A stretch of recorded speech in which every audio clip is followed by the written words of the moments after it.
Bueno, para comenzar, vamos a hablar sobre el citoesqueleto, el cual está formado por tres grandes componentes, los cuales son los microtúbulos, microfilamentos o también llamados filamentos de actina y los filamentos intermedios. Aunque todos estos forman parte de una misma red, cada uno tiene sus propiedades distintas que le permiten cumplir funciones muy específicas dentro de la célula. Para comenzar, vamos a hablar de los microtúbulos, los cuales son estructuras cilíndricas huecas de aproximadamente 25 nanómetros de diámetro. Están compuestas por dímeros de tubulina alfa y beta, que se representan en simbología como A y B. Lo más interesante de los microtúbulos es su propiedad de inestabilidad dinámica, la cual consiste en que éste alterna constantemente entre fases de elongación y de acortamiento, lo que le permite reorganizarse de manera rápida en respuesta a las necesidades de la célula. Los microtúbulos se organizan desde el centrosoma, que funciona como el principal centro organizador de microtúbulos. A este se le atribuyen las siglas MTOC. Ahí los extremos negativos permanecen anclados, mientras que los extremos positivos se proyectan hacia la periferia celular. Esta organización direccional es fundamental para los procesos de transporte y división. En cuanto a sus funciones, los microtúbulos son como auténticas autopistas intracelulares, si se les puede llamar de esa manera. Sobre ellos se mueven vesículas y organelos que, gracias a motores moleculares especializados, como lo son la quinesina, que se dirige hacia el extremo positivo, y la adenina, que se dirige hacia el extremo negativo. Además, forman el uso mitótico. Durante la división celular se construye la base estructural de los cilios y de los flagelos. Y en las neuronas permite el transporte de los neurotransmisores a lo largo de los axones, asegurando la comunicación sináptica. Desde un punto de vista clínico, los microtúbulos son blancos de varios fármacos. Un ejemplo de esto sería el Taxol, por ejemplo, que estabiliza los microtúbulos e impide su desensamblaje, bloqueando así la mitosis. Esta propiedad lo convierte en un medicamento utilizado para las quimioterapias, para tratar ciertos tipos de cáncer. Bueno, ahora pasemos a los microfilamentos, o también llamados filamentos de actina. Estos son filamentos un poco más delgados, de 8 nanómetros de diámetro para ser exactos, formados por monómeros de actina. Al igual que los microtúbulos, tienen polaridad. Un extremo es positivo, que crece con rapidez, y otro es negativo y crece más lentamente. Gracias a esta característica se le da el fenómeno conocido como thread milling, en el que el filamento se mantiene estable en longitud, pero las subunidades de actina entran por un extremo y salen por el otro, generando un flujo dinámico constante. Los microfilamentos cumplen múltiples funciones, como lo son ayudar a mantener la forma de la célula, permiten la formación de lamelipodios y filopodios en células migratorias, y forman un anillo contráctil que estrangula a la célula durante la citocínesis, participando en procesos de endocitosis y exocitosis. Y en el músculo interactúan con la miosina para generar contracción.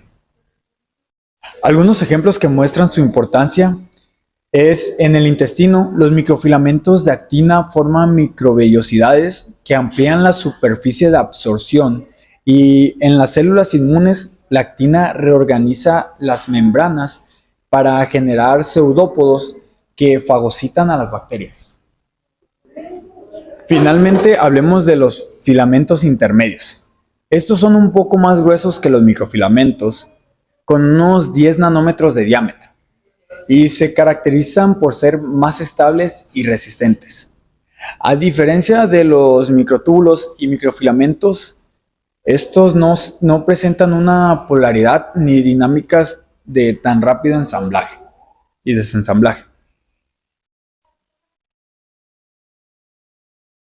Lo más llamativo es que su composición varía según el tejido. En los epitelenios predominan las queratinas, en las neuronas los neurofilamentos y en el músculo la desmina. Y por otro lado, en el núcleo, las láminas nucleares que refuerzan la envoltura nuclear.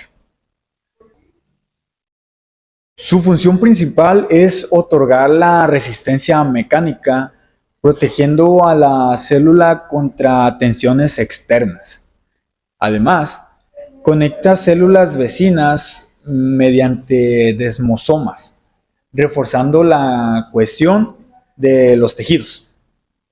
Desde el punto de vista clínico, cuando hay mutaciones en genes de queratina, se produce una enfermedad llamada epidermólisis bullosa, en la cual la piel se vuelve extremadamente frágil y susceptible a ampollas.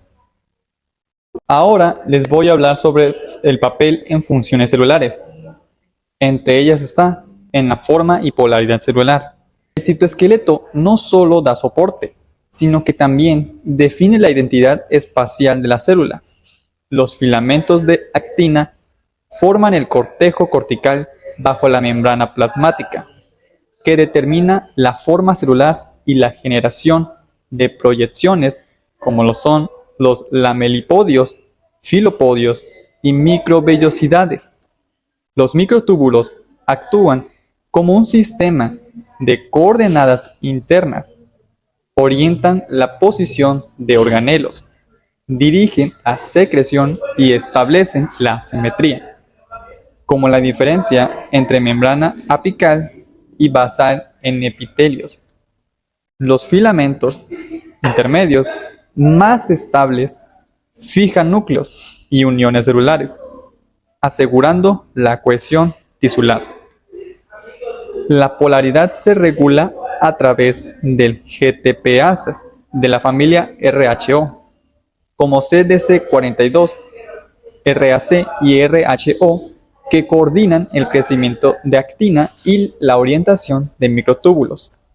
Las alteraciones en la maquinaria de polaridad, como mutaciones en proteínas, Scribble o PAR, producen pérdida de organización tisular y contribuyen a procesos de tumorigénesis e invasión. Luego, en la división celular, durante la mitosis, los microtúbulos se reorganizan desde una red difusa e interfase hacia el uso mitótico, que asegura la segregación exacta de cromosomas. En paralelo, la actina se redistribuye. La célula pasa de una morfología extendida y migrante a una forma esférica que facilita su división. Tras la anafase, actina y miosina forman el anillo contráctil, que funciona como una fibra muscular, rodeando la célula y generando la fuerza necesaria para la citocinesis. Los filamentos intermedios también participan, ya que la lámina nuclear debe desensamblarse para permitir la segregación de cromosomas y reorganizarse de nuevo en las células hijas. Cuando falla esta coordinación, pueden generarse errores cromosómicos y enfermedades como el cáncer.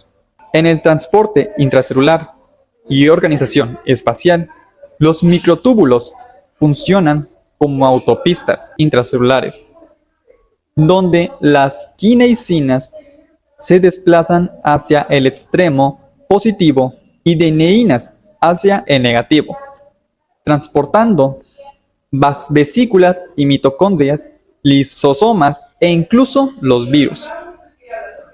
La actina guía movimientos más locales, como el transporte de vesículas en levaduras o la secreción dirigida en células epiteliales.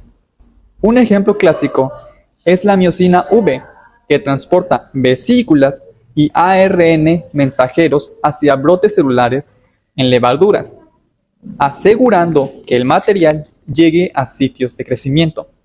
Los filamentos intermedios, aunque no son pistas de transporte, sirven como anclas mecánicas para los organelos, manteniendo su posición estable en el citoplasma. Esta organización es crítica para procesos como la distribución mitocondrial en neuronas, la secreción polarizada de proteínas o el movimiento intracelular de patógenos como lo son la listeria, que utiliza actina para desplazarse. En la señalización, los cilios primarios funcionan como verdaderas antenas celulares, detectando señales químicas y mecánicas del entorno. Su base actúa como un punto de control molecular, gracias a barreras que limitan qué proteínas entran o salen del dominio ciliar.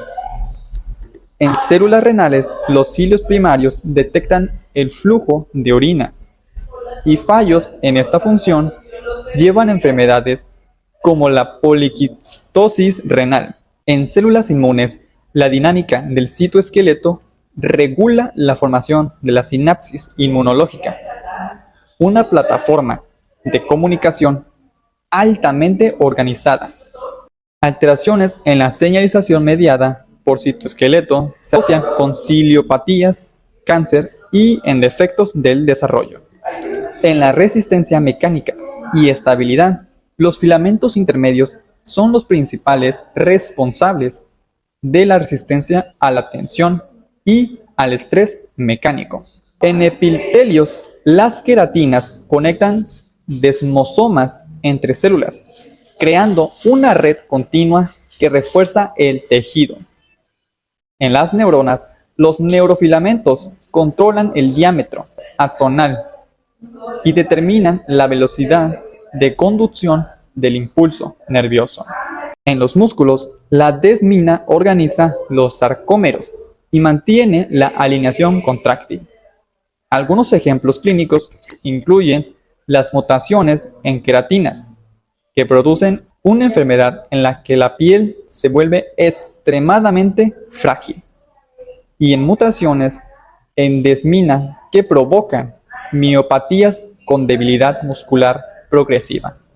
En la migración e invasión celular, la migración celular depende de la interacción entre actina, microtúbulos y adhesiones celulares. La actina polimeriza en el borde de avance formando lamelipodios y filopodios que exploran el entorno. Los microtúbulos regulan la polarización del movimiento, estabilizando la dirección del avance y entregando vesículas con integrinas para nuevas adhesiones. Los filamentos intermedios aportan resistencia y coordinan la transmisión de fuerzas entre adhesiones focales y el núcleo. Esta coordinación es esencial en procesos como la migración de neutrófilos frente a infecciones, la cicatrización y reparación tisular y la invasión tumoral, donde la reorganización del citoesqueleto permite a células cancerosas atravesar membranas basales y colonizar nuevos tejidos. Bueno, yo les voy a hablar sobre los centriolos, el cuerpo basal y el uso acromático. Los centriolos son estructuras cilíndricas muy bien organizadas, compuestas por 9 tripletes de microtúbulos. Estos están dispuestos por un patrón rígido en forma de barril. Además, estos microtúbulos incluyen una proteína accesoria que ayudan a estabilizar su estructura. Siempre mayormente aparecen en pares, un centriolo madre y un centriolo hijo.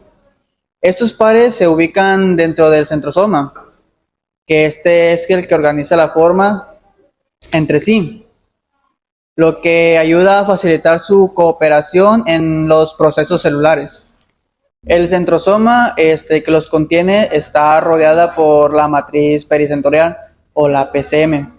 Esta matriz está compuesta mayormente por proteínas como gamma-tumulina y pericentrina, que son esenciales para la nucleación de microtúbulos. Por eso el centrosoma es considerado el principal centro organizador de microtúbulos en las células animales. Entre sus funciones más importantes está definir la polaridad y organizar la red de citoesqueleto, pero también coordina la localización de organelos y el tráfico intracelular. El centrosoma participa en procesos de señalización y por supuesto está la división celular. El ciclo de duplicación de los centriolos es un proceso fascinante. En interfase, cada centriolo madre origina un nuevo centriolo hijo, que se forma en posición ortogonal al primero. Esta duplicación se realiza únicamente una vez por ciclo celular, asegurándose que el número de centrosomas sea el correcto antes de la división. Este proceso está fuertemente regulado por proteínas del ciclo celular como PLK4 y SAS6. Cuando hay una falla de control, se generan demasiados o muy pocos centriolos. Esto conduce a errores en la segregación cromosómica y a inestabilidad genómica. Y un fenómeno que contribuye directamente al desarrollo del cáncer sería esta falla.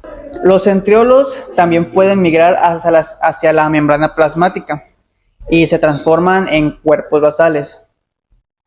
En este nuevo rol actúan como puntos de anclaje y nuclealización de los microtúbulos que forman el anoxema de silicios y flagelos. Sin los cuerpos basales, estas estructuras no tendrían el soporte ni la organización necesaria para que éstas lleguen a funcionar.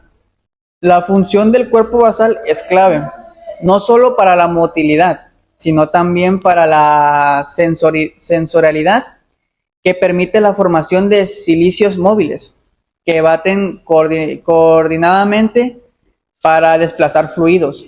Incluso la orientación y la polaridad del batido de los silicios dependen del cuerpo basal. Durante la mitosis, los centrosomas se duplican y estos migran hacia polos opuestos para organizar el uso acromático. Desde cada polo surgen microtúbulos, que son tres tipos, que sean los cinetocóricos, que se enganchan a los cromosomas para separar los interpolares, que se entrelazan en la zona media y estabilizan la estructura. Y por último están los astrales, que irradian hacia la periferia, que orienta la división. Este sistema asegura que cada célula hija reciba exactamente el mismo número de cromosomas. Las fallas de estas estructuras tienen una gran relevancia clínica, las cuales serían mutaciones en proteínas centrosómicas que causan microcefalia primaria, en la cual el cerebro no alcanza el tamaño normal por errores en la división de progenitores. Y por otro lado, se verán los defectos de cuerpos basales, que originan la discinesina ciliar primaria, donde esta enfermedad afecta la movilidad de cilios y flagelos, provocando infecciones respiratorias crónicas de infertilidad y situs inversus. Finalmente, cuando la duplicación de centriolos se descontrola, se favorece la inestabilidad cromosómica, lo que impulsa la progresión tumoral. Yo les voy a hablar sobre la motilidad celular, que es la capacidad, pues, de las células de moverse por sí mismas o por sí solas. Puede sonar como algo sencillo, pero en realidad es algo interesante, ya que es un proceso clave para la vida. Gracias al movimiento, las células pueden acercarse a nutrientes, alejarse de ambientes dañinos, colonizar superficies y hasta participar en procesos como la reproducción. Para lograr este movimiento, muchas células utilizan dos tipos de estructuras externas, los cilios y pues los flagelos. Lo interesante es que estas estructuras no son iguales en todos los seres vivos. Aunque se llamen igual, cada una desarrolló como que sus propios mecanismos para poder moverse o desplazarse. Y eso es lo que veremos pues en esta exposición. La motilidad celular se refiere al movimiento activo de una célula, lo cual significa que necesita pues gastar energía para desplazarse. Esto es diferente al movimiento pasivo, que ocurre pues cuando una célula simplemente es arrastrada o desplazada por el agua o inclusivemente por el aire. En este caso, los protagonistas son los cilios y pues los flagelos, que son apéndices externos que impulsan a la célula, como si fueran pequeños motores o remos. Y pues ahora les explicaré tres tipos, pero primero les hablaré de las eubacterias, que pues se puede decir que es el primer tipo.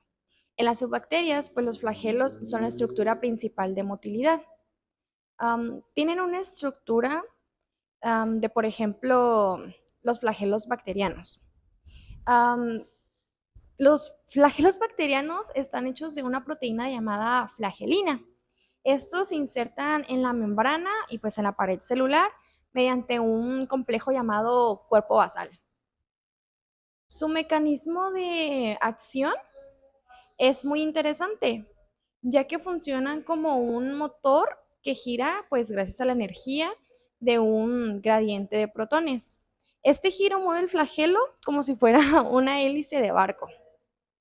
El tipo de movimiento ahora sí que depende del sentido pues de rotación. Por ejemplo, si giran en sentido antihorario, la bacteria avanza en línea recta. Y si giran en sentido horario, la bacteria cambia de dirección pues en un movimiento llamado tumble, que es como lo menciona el libro. Un claro ejemplo es la Escherichia coli, ya que ésta usa sus flagelos para acercarse a zonas con glucosa, pero además, pues no todas las bacterias tienen los flagelos, pues los flagelos igual, ya que algunas tienen un solo flagelo pues en un extremo y se le llaman monótricas. Otras tienen un flagelo en cada extremo y a estas se le llaman antríficas. Y también hay bacterias que tienen flagelos distribuidos por toda la superficie, y a estas se les denomina perítricas. En conclusión, en las eubacterias los cilios no existen, solo los flagelos, y su movimiento es por rotación. Ahora les explicaré el segundo tipo de motilidad en arqueobacterias.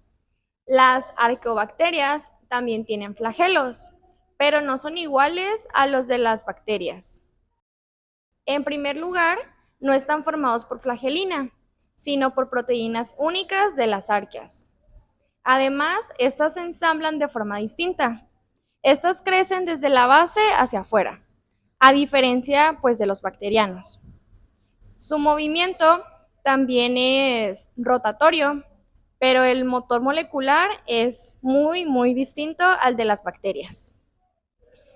Un dato curioso es que estos flagelos pues les permiten a las arqueas sobrevivir en ambientes muy extremos, como por ejemplo aguas muy calientes, muy saladas o muy ácidas.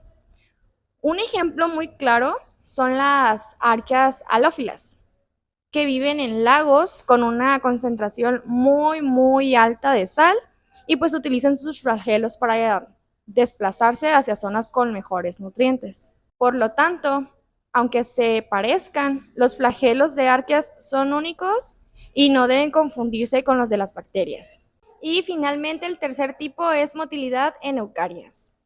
En el caso pues, de las eucarias encontramos tanto cilios como flagelos. La diferencia principal son bueno, con las procariotas, es que estas estructuras son mucho más complejas, ya que internamente tienen un patrón de microtúbulos, el cual se le conoce y se le llama como el patrón 9+2. Y este consiste en 9 pares de microtúbulos alrededor y pues 2 en el centro. El movimiento lo produce una proteína llamada dineina, que permite que los microtúbulos pues se deslicen pues unos sobre otros y estos generan un movimiento de latigazo o en forma de latigazo. Aquí es importante distinguir entre cilios y flagelos en eucariotas, como por ejemplo, bueno, lo que lo distingue es de que en los cilios pues son cortos y numerosos. Un ejemplo está en nuestro propio cuerpo. Por ejemplo, las células del epitelio respiratorio, que con sus cilios expulsan pues el moco y partículas extrañas. Los flagelos, en cambio, son largos y normalmente pues escasos y pocos. El ejemplo más conocido pues es el espermatozoide humano, ya que este pues se impulsa con un flagelo para poder llegar al óvulo. En las eucarias, bueno, en las eucariotas, a diferencia de bacterias y arqueas, el movimiento no es rotatorio, sino que se parece más a un batido o a un movimiento de remo.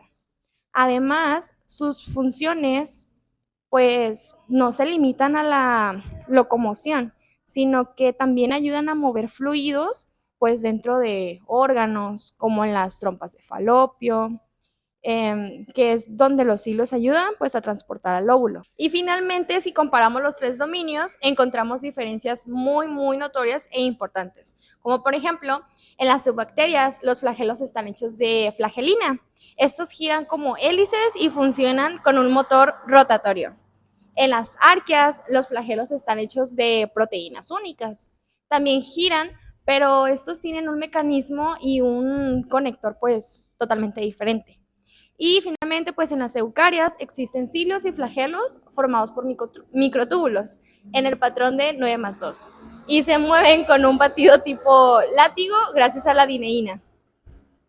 Esto significa que aunque cumplen pues la misma función, tienen orígenes evolutivos muy distintivos y pues diferentes claramente, pero resuelven el mismo problema, que es pues el movimiento.